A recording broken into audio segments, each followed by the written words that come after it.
মৰমৰ ছাত্ৰ ছাত্ৰীসকল, আজি আমি আকৌ লগ হৈছোঁ এটা নতুন পাঠ লৈ।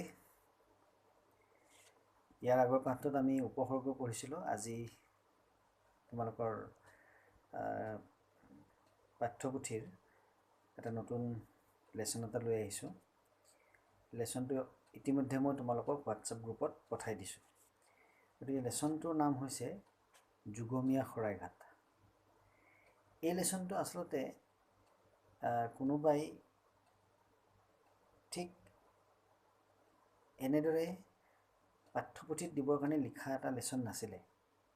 এই লেচনটো ডক্টৰ সূৰ্য কুমাৰ ভূঞা, তেখেতৰ বিষয়ে তেখেতৰ পৰিচয়টো মই অলৰেডি তোমালোকলৈ পঠাই দিছোঁ। হোৱাটছআপ গ্ৰুপতে লিখা আছে, সেইখিনি পঢ়ি চাবা তোমালোকে। তেখেত এজন বিখ্যাত বুৰঞ্জীবিদ, সাহিত্যিক আৰু তেওঁ এজন ৰাজনীতিবিদ বুলিও ক'ব পাৰি। তেখেতে ৰাজ্যসভালৈ মনোনীত হৈছিলে। তেখেতৰ 1956 চনত 1956ত লাচিত মেলা, জাজিত এখন লাচিত মেলা বুলি এখন সভা হৈছিলে। সেই লাচিত মেলাৰ মূল সভাৰ তেওঁ সভাপতি হিচাপে নিৰ্বাচিত হৈছিল। আৰু এই সভাপতিৰ ভাষণৰ এটা অংশ, এটা সভাপতিৰ ভাষণৰ পৰা লোৱা এটা অংশত এই পাঠটোত সন্নিৱিষ্ট কৰা হৈছে। মানে এই পাঠটো অৰ্থাৎ তেখেতৰ ভাষণৰহে কিয়দাংশ। এতিয়া যুগমীয়া শৰাইঘাট বুলি কওঁতে যুগমীয়া শব্দটোৰ অৰ্থটো তোমালোকে ডিক্সনাৰী চাই ল'বা, অভিধান চাই ল'বা। যুগমীয়া মানে যিটো বহুদিনলৈ থকা বুলি তোকেই যুগমীয়া বুলি কয়। বহু যুগ যুগান্তৰলৈকে, যুগ যুগলৈ যিটো থাকি যায় সেইটো হৈছে যুগমীয়া। আৰু শৰাইঘাট কি? শৰাইঘাট বুলি ক'লে তোমালোকে চাগে এটাই জানা, আজি নে যোৱাকে এইকেইদিনৰ ভিতৰতো কোনোবা এদিন টিভিত নিউজ ওলাইছে, শৰাইঘাটৰ পুৰণা দলংখন 3 দিনৰ কাৰণে বন্ধ থাকিব। তোমালোকে শৰাইঘাট বুলি ক'লে শৰাইঘাটৰ দলংখন হয়তো বুজি পোৱা। গতিকে শৰাইঘাট বুলি ক'লে শৰাইঘাটৰ অকল দলংখনেই নহয়, শৰাইঘাট নামটোৰ লগত আমাৰ অসমৰ এটা গৌৰৱ জড়িত হৈ আছে। শৰাইঘাটত এখন বিখ্যাত যুঁজ হৈছিল লাচিত আৰু মোগলৰ মাজত। লাচিতে আমাৰ আহোমক প্ৰতিনিধিত্ব কৰিছিল, তেওঁ আহোমৰ সেনাপতি আছিল। আৰু মোগলৰ ৰামসিংহৰ সৈন্যৰ লগত লাচিতৰ শৰাইঘাটত এখন যুদ্ধ হৈছিল। আমাৰ অতি সীমিত সংখ্যক সৈন্যৰে মোগলৰ বৃহৎ সংখ্যক সেনাক পৰাজিত কৰিছিল লাচিত বৰফুকনে। গতিকে এই যুঁজখন অসমীয়াৰ স্বাভিমানৰ লগত জড়িত। গতিকে ইয়াতে লেচনটোত কি কৈছে চোৱাচোন। প্ৰথম কথাখিনি, লুইতৰ পানী বৈ থাকে মানে শৰাইঘাটৰ যুঁজৰ তাৎপৰ্য আৰু বীৰত্বৰ কথা অসমৰ ইতিহাসৰ পাতত সোণালী আখৰেৰে জিলিকি ৰ'ব। লুইতৰ পানী বৈ থাকে মানে যেতিয়ালৈকে ব্ৰহ্মপুত্ৰ বৈ থাকিব তেতিয়ালৈকে শৰাইঘাটৰ যুঁজখনৰ তাৎপৰ্য আৰু বীৰত্বৰ কথা অসমৰ ইতিহাসৰ পাতত সোণালী আখৰেৰে জিলিকি থাকিব। উইথ গল্ডেন কালাৰ, এইটো মানে লিখা থাকিব। কেনেকৈ? গল্ডেন কালাৰত লিখা থাকিব বুলি কৈছে। তাতে মই যিখিনি কথা ক'লোঁ তাতে ইয়াতে তাৎপৰ্যটো সোমাই আছে। এই শৰাইঘাটৰ যুঁজত অসমীয়া সৈন্য আৰু সেনাপতিৰ কৰ্মদক্ষতা, এই যুঁজখনত অসমীয়া সৈন্য মানে মই ক'লোঁ না, আহোম সৈন্যৰ লগত অসমীয়া জাতিৰ বহুতো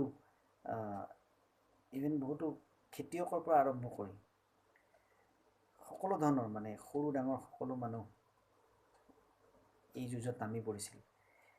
আৰু এই যুঁজখন অকল সেইটো কাৰণেই নহয়, তাত লাচিতৰ তেওঁ কি পৰিকল্পনাৰে, কেনেকুৱা দক্ষতাৰে তেওঁ এই যুঁজখন পৰিচালনা কৰি লৈ গৈছিল। সময় অনুযায়ী কৰ্তব্যবোধ, সময়ৰ মূল্য তেওঁ তাত কেনেদৰে নিৰূপণ কৰিছিল। সময় সদ্ব্যৱহাৰ কৰি এটা হাৰিবলগীয়া যুঁজ এখন তেওঁ জিকিবলৈ সক্ষম হৈছিল। আভ্যন্তৰীণ শৃংখলাৰ প্ৰকাশ, আভ্যন্তৰীণ মানে ভিতৰুৱা শৃংখলা মিন্স কি? আমি যেতিয়া কোঅৰ্ডিনেশ্যন, এটা যদি ভাল কোঅৰ্ডিনেটেড এটা ৱৰ্ক হয়, সি সদায় ভাল হয়, তাৰ ৰিজাল্টটো সদায় ভাল হয়। গতিকে সেই এটা ভাল কোঅৰ্ডিনেশ্যন এটা শৃংখলাবদ্ধতা এটা দেখা গৈছিলে আৰু সবাতোকৈ গুৰুত্বপূৰ্ণ অদম্য দেশপ্ৰেমৰ চানাকি প্ৰতিফলিত হোৱা দেখা যায় আৰু তাতকৈ সৰ্বোপৰি সকলোতকৈ ওপৰত এটা অদম্য দেশপ্ৰেম মানে এই গোটেইবিলাক কৰাৰ যিটো এটা হেঁপাহ যিটো এটা কৰাৰ মানসিকতা সেই মানসিকতাটো সেই ইনস্পিৰেশ্যনটো ক'ৰ পৰা আহিছিলে দেশক ভাল পোৱাৰ পৰা আহিছিলে দেশৰ প্ৰতি থকা প্ৰেমৰ পৰা আহিছিলে গতিকে শৰাইঘাট যুঁজখন যদি তোমালোকে ইমান দিনে গমো পোৱা নাছিলা এই লেচনটো পঢ়াৰ পিছত নিশ্চয় তোমালোকে বুজি পাবা যে শৰাইঘাটৰ যুঁজখনৰ অসমীয়াৰ কাৰণে কিমান ইম্পৰ্টেণ্ট তাৰপিছত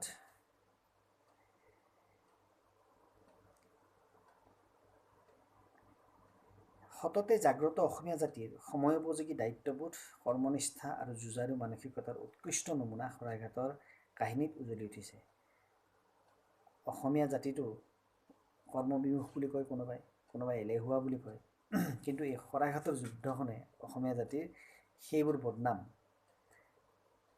নোহোৱা কৰি পেলাব পাৰে গতিকে ইয়াত কি কৈছে শৰাইঘাটৰ যুদ্ধখনৰ কাৰণে লেখকে এনেকুৱাকৈ ক'ব পাৰিছে যে সততে জাগ্ৰত অসমীয়া জাতি মানে অসমীয়া জাতি বোলে সদা জাগ্ৰত সকলো সময়ত জাগি থাকে মানে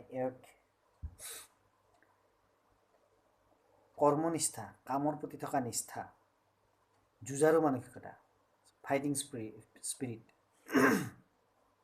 তাৰ এটা উৎকৃষ্ট নমুনা উৎকৃষ্ট এটা নিদৰ্শন শৰাইঘাটৰ কাহিনীত উজলি উঠিছিল জাতীয় চৈতন্যক জগাই তুলিবলৈ শৰাইঘাটৰ কাহিনীয়ে যথেষ্ট যাৰ পৰা আমি শিক্ষা ল'ব পাৰোঁ জাতীয় চেতনাক আমাৰ দেশৰ প্ৰতি থকা জাতিৰ প্ৰতি থকা যিটো আমাৰ ভাৱ মৰম ভালপোৱা তাক যদি জাগৃত কৰিব লাগে তাক যদি জগাই তুলিব লাগে এই শৰাইঘাটৰ কাহিনী যথেষ্ট যাৰ পৰা আমি উচিত শিক্ষা ল'ব পাৰোঁ যাৰ পৰা আমি বুজি উঠিব পাৰোঁ আচলতে জাতিৰ প্ৰতি ভালপোৱা দেশৰ প্ৰতি ভালপোৱানো কি এতিয়া মই লেচনটো আৰম্ভ কৰিছোঁ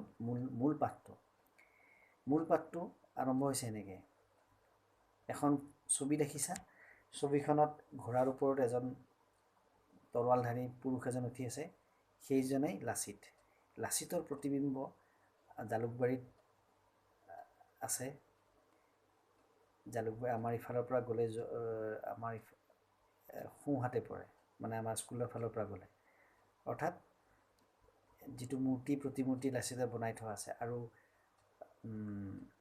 এতিয়া কাছমাৰী ঘাটত তাতেও লাচিতৰ প্ৰতিমূৰ্তি এটা নদীৰ ওপৰত বনোৱা আছে অৰ্থাৎ এই যে লাচিত বৰফুকনক ইমান কিয় অগ্ৰাধিকাৰ দিয়া হৈছে এই গোটেই শৰাইঘাটৰ যুঁজখনৰ নেতৃত্ব তেখেতে বহন কৰিছিল এতিয়া পাঠটো চোৱা এতিয়া লাচিতৰ দিনৰ শৰাইঘাট নাই কিন্তু আন এখন শৰাইঘাটলৈ আছে লাচিতৰ দিনৰ যিখন শৰাইঘাট আছিলে সেই শৰাইঘাটখন এতিয়া বোলে নাই কিন্তু অন্য এখন শৰাইঘাট আছে এইখন শৰাইঘাটত সংঘবদ্ধ হৈ সদৌ অসমীয়া দেশ ৰক্ষাৰ মন্ত্ৰত একমুখী হোৱাৰ আৱশ্যকতা আছে আজিৰ যিখন শৰাইঘাট সেই শৰাইঘাটখনত সকলো অসমীয়াই সংঘবদ্ধ মানে ইউনাইটেড আজিৰ শৰাইঘাটত আকৌ সকলো অসমীয়াই সংঘবদ্ধ হৈ একলগ হৈ কি কৰিব লগা আছে দেশ ৰক্ষাৰ স্বাৰ্থত দেশ ৰক্ষাৰ মন্ত্ৰত একমুখী হোৱাৰ আৱশ্যকতা আছে দেশ ৰক্ষা কৰাৰ কাৰণে সকলোৱে আমি একলগ হোৱাৰ দৰকাৰ হৈছে অতীতৰ শৰাইঘাটৰ সমস্যাবোৰ আছিল সামৰিক আগৰ যিখন শৰাইঘাট যিখন যুঁজ হৈছিল সেই যুঁজৰ যিবিলাক সমস্যা সাধাৰণতে যিবোৰ সমস্যা তাত দেখা গৈছিল সেই সমস্যাবিলাক আছিল সামৰিক মানে কি যুদ্ধকেন্দ্ৰিক সমৰ মানে যুদ্ধৰ পৰা যিটো সমৰৰ পৰা সামৰিক হৈছে যুদ্ধকেন্দ্ৰিক কিন্তু এতিয়াৰ সমস্যা আজিৰ যিখন শৰাইঘাট আছে আমাৰ আজি আমি যিখন শৰাইঘাটৰ যুদ্ধৰ কথা কোৱা হৈছে ইয়াতে তাৰ সমস্যাবিলাক কিন্তু সামাজিক মানে ছ'চিয়েল অৰ্থনৈতিক মানে ইকনমিক ৰাজনৈতিক পলিটিকেল আৰু ঐতিহাসিক মানে হিষ্টৰিকেল মানে এতিয়া হিষ্টৰী পলিটিক্স, ইকনমিক আৰু ছ'চিয়েল এইবিলাক সমস্যা আহি আমাক উবুৰি খাই পৰিছে। অসমৰ সমস্যাৰ অন্ত নাই আৰু অন্ত নপৰে। অসমৰ বহুত সমস্যা, বানপানীৰ পৰা আৰম্ভ কৰি ছ'চিঅ' কালচাৰ, ইকনমিক আৰু এইবোৰ সমস্যাৰ কাৰণে আমাৰ অসমত যথেষ্ট অন্যান্য সমস্যা গঢ় লৈ উঠিছে। নিবনুৱা সমস্যা, তাৰ লগে লগে সন্ত্ৰাসবাদৰ সমস্যা, বহুত ধৰণৰ সমস্যা গঢ় লৈ উঠিছে এনেবিলাক কাৰণৰ কাৰণে। গতিকে এই মূল সমস্যাকেইটা যদি আমি সমাধানৰ সূত্ৰ বিচাৰি নাপাওঁ, আমি অসমীয়াৰ এই যুঁজখন, শৰাইঘাটৰ যুঁজখন যুঁজিয়ে যাব লাগিব। তাৰোপৰি যিবিলাক আমাৰ প্ৰাকৃতিক দুৰ্যোগ আছে, প্ৰাকৃতিক দুৰ্যোগবিলাকো একোটা ডাঙৰ সমস্যা। বছৰি বানপানী আহে, খৰাং বতৰৰ দুৰ্যোগ, মাৰি মৰক, খৰাং বতৰৰ পিছত খেতি নহ'লে বেমাৰ আজাৰ। এইবাৰতো বাৰু ক'ভিডটো ৱৰ্ল্ড ৱাইড হৈছে। আমাৰ অসমত বানপানীৰ পিছত এনেও কলেৰা, হাইজা এনেকুৱা ধৰণৰ এই জাপানীজ এনকেফেলাইটিছ কি যে বেমাৰ আহে আমাৰ এইবিলাকত। তাৰোপৰি ভূঁইকঁপ, মানে আৰ্থকুৱেক, জাতি, ওচৰ চুবুৰীয়া জাতিবৃন্দৰ লগত লেনদেন, মানে তোমাৰ কেতিয়াবা যদি মেঘালয়ৰ লগত সীমাৰ হাহাকাৰ, কেতিয়াবা নাগালেণ্ডৰ লগত, নগাৰ লগত, কেতিয়াবা ইফালে মিজোৰামৰ কি অন্যান্য সমস্যা যে আমাৰ আহি থাকে সময়ে সময়ে। বিশ্বজগতৰ লগত যোগাযোগ আৰু চলাচলৰ ব্যৱস্থা, আমাৰ অন্যান্য বাকী জগতৰ লগত, অসম আৰু উত্তৰ পূৰ্বাঞ্চলৰ পৰা যদি আমি বাকী বহিৰ্বিশ্বৰ লগত যাব খোজোঁ, আমাৰ দুটাই ৰাস্তা, এটা হৈছে ৰেল আৰু এটা হৈছে বিমান। ৰেল আৰু বিমানেৰেই আমি যাতায়াত কৰিব লাগিব। আৰু আমাৰ বা যদি পৰিবহণ গাড়ী মটৰেৰে যাব খোজোঁ তেতিয়াও আছে, কিন্তু সেইটো অলপ বেছি। অসমখনৰ এটা চিকেন নেক আছে, অতি সৰু এটা ৰাস্তা, যিফালেদি আমাৰ ৰেল হওক বা যাতায়াতটো সেইফালেদি চলিছে। গতিকে সেই জেগাখিনি যথেষ্ট স্পৰ্শকাতৰ। গতিকে বহিৰ্বিশ্বৰ লগত যোগাযোগ ৰখাৰ সেইটোৱে এটা একমাত্ৰ তাৰমানে আহিলা। গতিকে সেই জেগাখিনি যদি আমাৰ কিবাকৈ বন্ধ হৈ যায়, তেতিয়াহ'লে আমি ভাৰতৰ লগত সংযোগ আমাৰ বিচ্ছিন্ন হৈ যাব। মানুহৰ কুপ্ৰবৃত্তি দমনৰ আৱশ্যকতা, শিক্ষা বিষয়ক বিবিধ প্ৰশ্ন আৰু শাসন কাৰ্যৰ সুচাৰু সম্পাদন। মানুহৰ কুপ্ৰবৃত্তি দমন, বেয়া প্ৰবৃত্তি, মানুহৰ মাজত বহুত বেয়া প্ৰবৃত্তি গঢ় লৈ উঠে। আজিকালি মানুহে পইচা, পাৱাৰ এইবিলাকৰ খকত, সেইবিলাকৰ পিছত দৌৰি ফুৰোঁতে কিছুমান বেয়া অভ্যাস, কিছুমান বেয়া চৰিত্ৰ নিজকে নিজে গঢ় লৈ উঠিছে, গমেই নাপায়। মানুহজনৰ অজানিতে কিছুমান এনেকুৱা বেয়া চৰিত্ৰ গঢ় লৈ উঠিছে। সেইবিলাকক কুপ্ৰবৃত্তি বুলি কৈছে। সেইবিলাকক দমন কৰিবলগীয়া আৱশ্যকতা আছে। শিক্ষা বিষয়ক বিভিন্ন প্ৰশ্ন আছে। শিক্ষাৰ ওপৰত বহুত কথা কৰিবলগীয়া আছে। আমাৰ শিক্ষাৰ ওপৰত আছে প্ৰশ্ন। শাসন কাৰ্যৰ সুচাৰু সম্পাদন, আমাৰ পলিটিকেল যিবিলাক পাৰ্টীয়ে শাসন কৰিবলৈ আহে তেওঁলোককো সুচাৰুৰূপে পালন কৰিব, সেইবিলাকৰ ওপৰতো আমাৰ যথেষ্ট কৰিবলগীয়া আছে। এনেধৰণৰ সমস্যা আমাৰ চিৰকাল অসমৰ গাত লম্ভি আছে। এই যিবিলাক সমস্যাৰ নাম কৈ গ'লোঁ আমি, এইবিলাক সমস্যা আজি নহয়, বহু যুগান্তৰৰ পৰা এইবিলাক সমস্যা আমাৰ অসমত লম্ভিয়ে আছে আৰু লম্ভি থাকিব। আৰু যে ইমান সহজে চল্ভ হ'ব, সমাধান হ'ব, সেইটো আমি আশা কৰাটো অনুচিত। আৰু এক শ্ৰেণীৰ সমস্যাৰ সমাধান হ'লে আন এক শ্ৰেণীৰ সমস্যাই মূৰ দাঙি উঠিব। কিবাকৈ যদি এটা শ্ৰেণীৰ সমস্যা অকণমান সমাধান হৈ উঠে, অন্য এটা সমস্যা কোনো মূৰ দাঙি উঠে। এয়া হৈছে অসমৰ জাতীয় জীৱনৰ চিৰন্তন পটভূমি। এয়া আমাৰ অসমৰ জাতীয় জীৱনৰ চিৰন্তন পটভূমি। এইটো আগৰ পৰা চলি অহা, এইটোৱেই আমাৰ পটভূমি। এইখনেই আমাৰ ষ্টেজ, এইখনেই আমাৰ মঞ্চ। এই সমস্যাবোৰ ভালদৰে সমাধান নহ'লে অসমৰ অস্তিত্বলৈ টনাটনি হ'ব। এই সমস্যাবিলাক যদি আমি সমাধান কৰাৰ চিন্তা নকৰোঁ, এই সমস্যাবিলাক যদি সমাধান হৈ নুঠে, তেতিয়াহ'লে অসমৰ অস্তিত্ব, অসম জীয়াই থাকিব নে নাথাকিব, সেইটো লৈ এটা টনাটনিৰ সৃষ্টি হ'ব। লাচিত বৰফুকন, মহাবীৰ আৰু তেওঁৰ লগৰ মহাৰথীসকলে যি মনোবৃত্তি আৰু একাগ্ৰ দেশপ্ৰেমেৰে সেই কালৰ সমস্যা সমাধান কৰিছিল।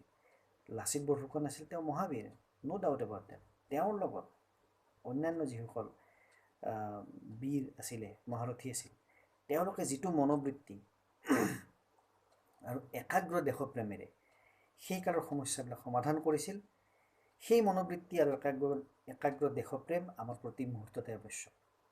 তেখেতসকলে যিটো মেণ্টেলিটি লৈ, যিটো এটিটিউডেৰে সেই যুদ্ধখনক হেণ্ডেল কৰিছিল, সেই যুদ্ধখন বিজয়ী হোৱাৰ কাৰণে আগবাঢ়িছিল, সেই একেটা মনোবৃত্তি, একেটা দেশপ্ৰেম আমাৰ প্ৰতি মুহূৰ্ততে কিন্তু দৰকাৰ। অসমীয়াই যাতে এই ডাঙৰ কথাটো হৃদয়ংগম কৰে, এই ডাঙৰ কথাটো যাতে সকলোৱে যাতে অসমীয়াই অন্তৰেৰে বুজি পায়, আৰু যাতে অসমৰ প্ৰতি প্ৰাণে শৰাইঘাটৰ আদৰ্শ কাৰ্যকৰী হৈ শিপা মেলে, আৰু অসমীয়াৰ যাতে প্ৰতিটো অসমীয়াৰ প্ৰাণত যাতে এই শৰাইঘাটৰ এই আদৰ্শটো শিপা মেলে। মানে শিপা মেলে মানে কি? শিপা যেতিয়া মেলে, গছ এডাল যেতিয়া গজিবলৈ ধৰে, সেই প্ৰথমতে শিপাডাল মেলিব লাগিব, তেতিয়া সেই পাতবিলাক ওলাই ডাঙৰ হ'ব। গতিকে এই ধাৰণাটো যাতে সকলোৰে অন্তৰত শিপাই যায়, তাকেই কৈছে লিখকে। ইয়াৰ পিছৰখিনি মই নেক্সট অডিঅ' বা ভিডিঅ'ত কৈ আছোঁ।